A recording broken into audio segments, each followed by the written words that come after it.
Il y a toujours une question que mes clients me posent à un moment donné, est-ce que je dois créer une SCI? Et à chaque fois, ma réponse est la même, ça dépend de ta situation et de tes objectifs. Parce que la SCI, on en entend parler partout, sur les réseaux, entre discussions entre investisseurs, etc. On a l'impression que c'est un symbole de sérieux, mais il faut vraiment savoir la maîtriser pour savoir si c'est adapté à toi.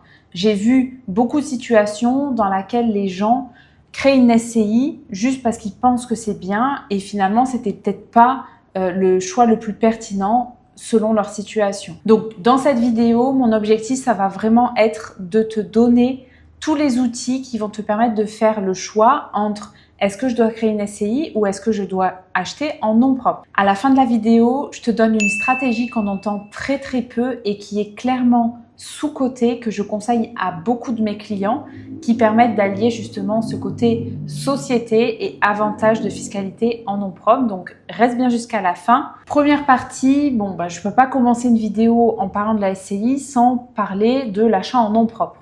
Donc, l'achat en nom propre, c'est quoi? C'est le fait d'acheter toi-même en tant que personne physique un bien immobilier. C'est le cas le plus courant, en tout cas quand on démarre. Donc, c'est le point naturel de départ de 95% des investisseurs. Pas de structure à gérer, pas de gestion particulière, pas de comptabilité obligatoire, sauf si tu loues en meublé, ce que je te conseille quand même, mais ça reste quand même très simple dans la gestion. Il y a aussi un avantage majeur en termes de financement. Le financement est quand même beaucoup plus simple. En général, on a moins d'apports, on a des durées qui sont plus longues et des taux qui sont un petit peu plus intéressants. On verra aussi dans le cas de la SCI qu'on peut déroger quand même aux règles de la société, de l'achat en tant que professionnel, mais de manière générale, c'est quand même plus simple d'emprunter quand on achète en personne physique, donc en nom propre. Quand on achète en nom propre à plusieurs, donc ça crée une indivision. L'indivision, elle est un peu bancale en termes juridiques. Il faut faire attention à ça. Selon moi, c'est pas une bonne stratégie d'acheter en indivision. L'achat en nom propre, il permet aussi l'avantage fiscal du LMNP. Donc, j'en ai parlé dans la vidéo précédente. Je te conseille d'aller la voir si tu veux un petit peu plus de détails à ce sujet. En tout cas, voilà, le fait d'acheter en nom propre permet et de louer. Donc, du coup, le fait d'acheter en nom propre et de louer en meublé te permet d'accéder à ce statut fiscal qui est quand même hyper intéressant pour les investisseurs qui démarrent parce qu'il a quand même ses limites, il y a un plafond, on ne peut pas faire ça en illimité bien sûr. Et donc aussi un autre avantage, c'est le calcul de l'imposition sur la plus-value. En nom propre, il est quand même assez intéressant, surtout quand tu as une stratégie vraiment de très long terme, parce que tu bénéficies d'abattement pour durée de détention, c'est-à-dire que plus tu détiens le bien longtemps, plus tu auras un abattement sur l'imposition de la plus-value, en sachant qu'au bout de 30 ans, tu as 100% d'exonération, c'est-à-dire que tu ne payeras zéro fiscalité sur ta plus-value. Ça, c'est quand même un avantage qui est non négociable, surtout si tu penses à garder le bien vraiment pendant longtemps. Donc, quand est-ce que l'achat en nom propre est le bon choix? Si tu fais ton premier investissement, que tu as une situation professionnelle basique, en tout cas que tu es salarié ou que tu as une entreprise individuelle, que voilà, c'est ton premier achat, voire ton deuxième si tu as déjà ta résidence principale, que tu veux acheter un appartement ou un immeuble. Globalement, dans ce cas-là, il vaut mieux être en nom propre, profiter du statut du LMNP.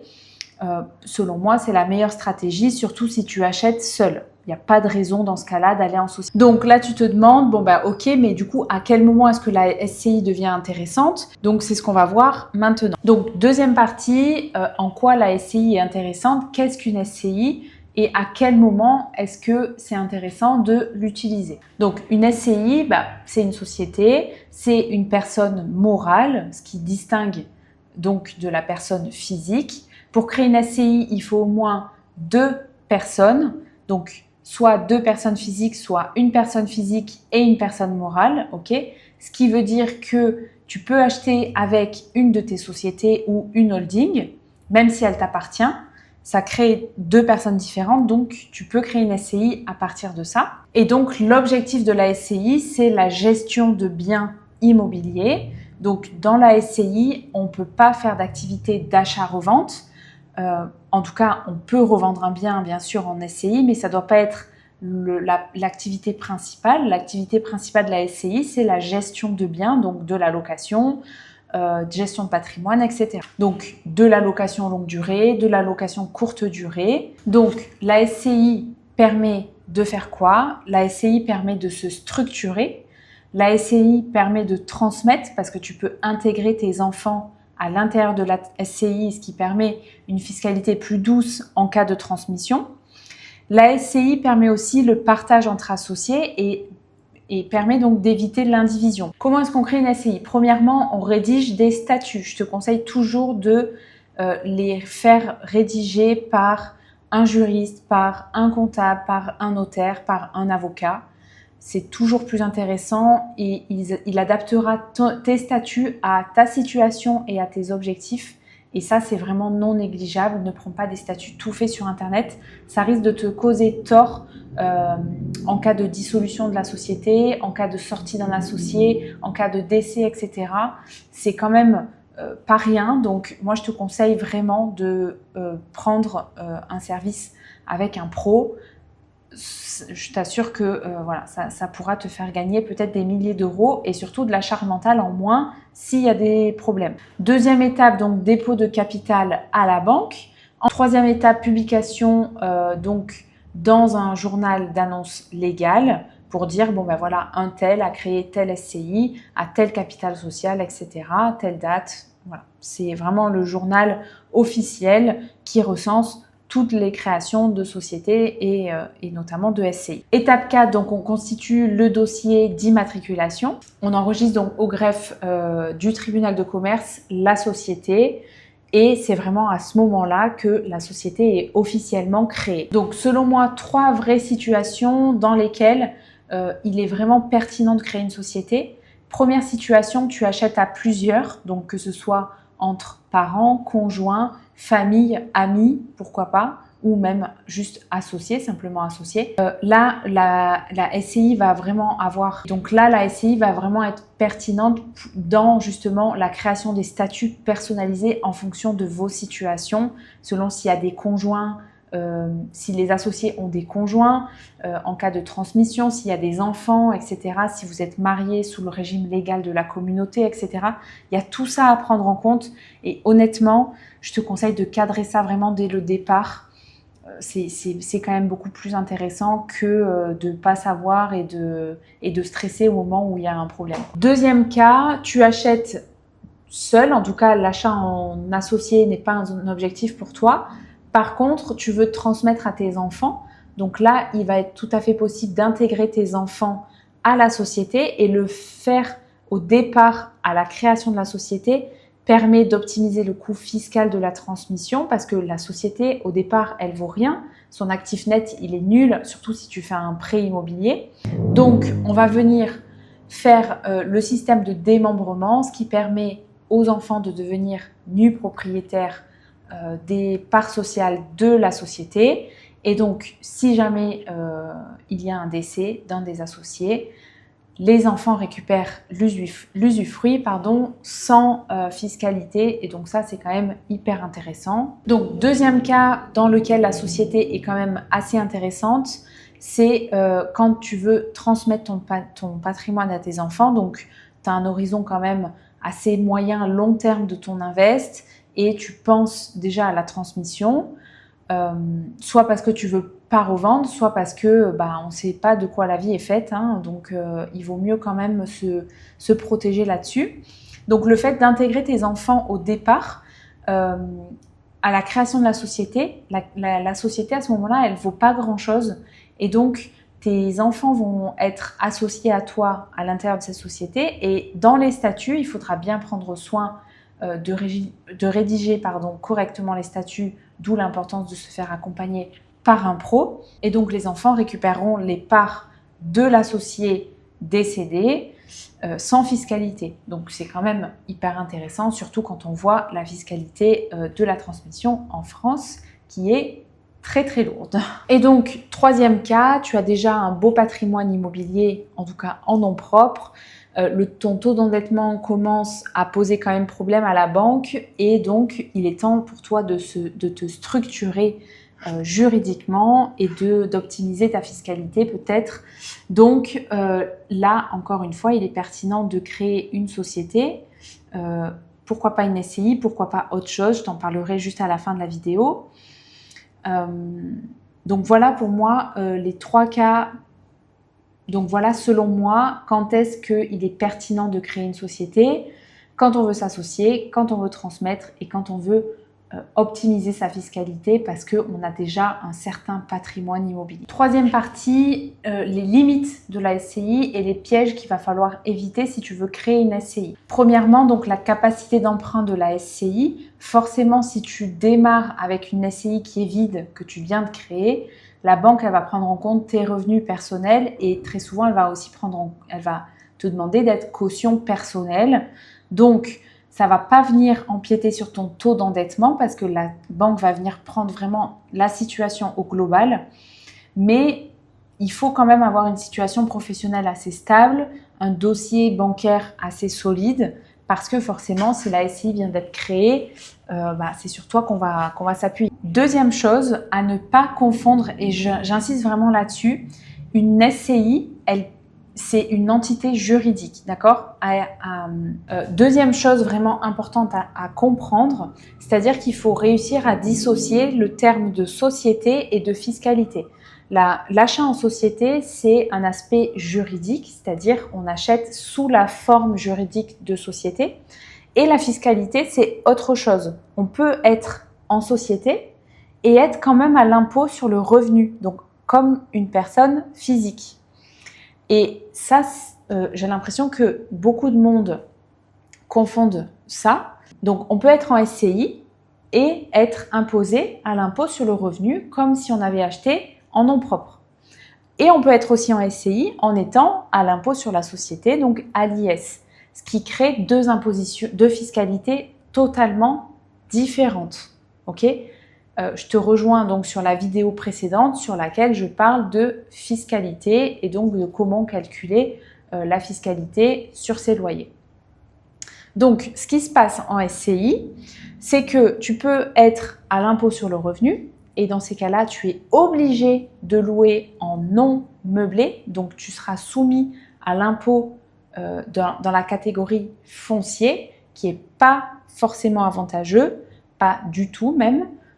Donc, tu es soit à l'impôt sur le revenu et dans ce cas-là, tu es obligé de louer en non meublé qui pour moi n'est pas très intéressant. Soit tu es à l'impôt sur la société et dans ce cas, ça crée vraiment une bulle. Donc, tu as ton entité juridique dans laquelle il y a une fiscalité particulière qui est indépendante de toi.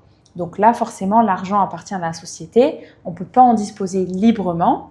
Il y a une comptabilité aussi qui est obligatoire, contrairement à la SCI à l'IR. Et donc, et à l'intérieur de ça, du coup, on peut louer comme on veut, en meublé ou en non meublé, c'est juste le chiffre d'affaires qui compte. Donc, si tu crées une SCI et que tu es à l'IR, attention à l'imposition sur tes revenus. C'est ta tranche marginale d'imposition qu'on va prendre en compte, plus des prélèvements sociaux. Ça risque de piquer un petit peu. Troisième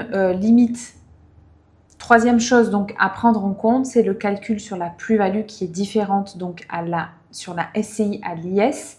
On calcule la plus-value sur la valeur nette comptable, donc on réintègre les amortissements. Donc on calcule la plus-value sur la valeur nette comptable, ça veut dire qu'on réintègre les amortissements à la plus-value et donc forcément on aura plus de plus-value comptable et donc comme l'IS sera calculé là-dessus, on aura un petit peu plus d'IS et on ne bénéficie pas des exonérations pour durée d'abattement. D'ailleurs, j'ai créé un guide hyper complet qui reprend tout ce que je viens de te dire et plus encore sur toutes les étapes d'achat d'un bien immobilier. Il fait plus de 55 pages et il y a même à la fin une stratégie sur 5 ans pour remplacer un salaire moyen en cash flow. Donc, je te mets le lien juste en description. Donc, quatrième partie, à quel moment est-ce qu'on crée une SCI? Moi, je te conseille de partir à la recherche de ton bien. Une fois que tu as l'offre d'achat acceptée, tu peux créer ta SCI entre l'offre d'achat et le compromis. ok? Je te conseille de ne pas créer une SCI avant parce que si potentiellement tu ne trouves pas ton bien tout de suite, ça ne sert à rien d'avoir une SCI vide. Donc, crée ta SCI vraiment quand tu as trouvé ton bien en pensant toujours à la clause de substitution, c'est-à-dire que tu fais une offre d'achat en ta personne en nom propre, donc en personne physique, avec une clause de substitution qui est surtout importante au moment du compromis si la société n'est pas créée, pour que ce soit vraiment la société qui puisse acheter le bien à la fin. S'il n'y a pas cette clause de substitution, en fait, on ne peut pas changer la personne qui a fait l'offre de la personne qui achète. Partie 5, ma stratégie préférée, c'est la SARL de famille à l'IR. Je t'explique. SARL de famille, ça vient remplacer donc le statut juridique de la SCI, ok? Donc, pourquoi la SARL de famille? Parce que quand tu es en SARL de famille à l'impôt sur le revenu, tu es obligé de louer en meublé et donc tu peux bénéficier dans ce cas-là du statut LMNP pour avoir une fiscalité qui est quand même plus avantageuse. Ce qui n'est pas le cas en SCI parce que je te rappelle qu'en SCI, tu es obligé de louer en non meublé et donc d'être soumis à la catégorie foncier. Donc, j'espère que tu vois la différence. Et donc, une fois que tu as fait ça, c'est intéressant quand tu achètes à plusieurs. Donc, cette stratégie-là, elle est intéressante quand tu achètes à plusieurs, à condition que ce soit à l'intérieur de ta famille et que ça fait partie de vos premiers achats immobiliers, que vous n'avez pas un gros patrimoine, vous avez peut-être juste votre résidence principale. Et donc, ça permet de bénéficier du LMNP. Et donc, ça permet de bénéficier du LMNP en écartant le statut de l'indivision qui est pour moi pas du tout avantageux. Ensuite, tu peux passer à l'IS sur option comptable quand tu en as besoin ou envie, en tout cas quand c'est pertinent fiscalement de faire ça. En général, ça peut l'être au bout de peut-être une dizaine d'années. Si tu ne veux pas revendre le bien tout de suite encore, ça peut être intéressant parce que tu commenceras à payer de l'impôt sur le revenu, ce qui ne sera peut-être pas le cas à l'IS. En tout cas, il y aura un calcul à faire à ce moment-là. Donc, pour conclure, 4 profils pour 4 stratégies. Donc, pour conclure, 4 profils pour qui doit choisir quoi finalement. Premier profil, achat en solo. Ton objectif, c'est de toucher les revenus, d'avoir du cash flow, etc. Là, il y a zéro question à se poser. Achète en nom propre, ce sera très simple. Tu pourras peut-être même faire un achat en résidence principale à la banque, ce qui permettra d'avoir des meilleurs taux bancaires, une meilleure durée, etc. Donc, zéro sujet, achète en nom propre. Investissement en couple ou avec un associé, mais ça reste quand même un des premiers achats. En tout cas, vous êtes assez novice. Là, je te conseille la SARL de famille à l'IR. Troisième profil, tu as déjà 2 ou 3 biens. Tu veux réinvestir, tu commences à être bloqué un petit peu en termes de financement, tu commences à payer un petit peu d'impôts et tu aimerais bien arbitrer et donc réinvestir peut-être ton cash flow ou ta plus-value dans un autre bien, etc. SCI à l'IS ou SARL de famille à l'IS, pourquoi pas. En tout cas, là, il va falloir songer à l'achat en société. Quatrième profil, ça peut être aussi quelqu'un qui a déjà un beau patrimoine ou moyen, mais en tout cas qui veut transmettre à ses enfants. Et là, je te conseille vraiment de passer en société. Honnêtement, la fiscalité en transmission, elle est juste horrible. Donc, la société permet quand même de protéger tes enfants par rapport. Quatrième profil, donc tu as un patrimoine qui est déjà bien engagé et surtout tu as des enfants et tu commences déjà à réfléchir à la transmission, à comment ça va se passer pour eux. Là aussi, encore une fois, zéro sujet, achète en société. Tu vas leur éviter beaucoup de tracas et surtout une fiscalité qui est très lourde en transmission en tant que personne physique. J'espère que cette vidéo t'a apporté un petit peu plus de clarté sur ce que c'est l'achat en société et que ça t'a permis de voir qu'il n'y a pas que la SCI qui existe et de distinguer vraiment l'aspect juridique et fiscal. Voilà, si déjà tu as compris ça, franchement, tu as compris plus que 90% des gens en France. Donc, bravo, félicitations. N'oublie pas donc de télécharger le guide en description. Tu peux aussi prendre un petit appel avec moi, découverte, pour qu'on parle de ta situation et de ton projet IMO si tu en as un. N'hésite pas aussi à me dire en commentaire quelle est ta situation et si toi tu as des problématiques pour choisir un achat en nom propre ou en société. Je serai contente de te répondre. Et sinon, je te dis à très vite dans une nouvelle vidéo.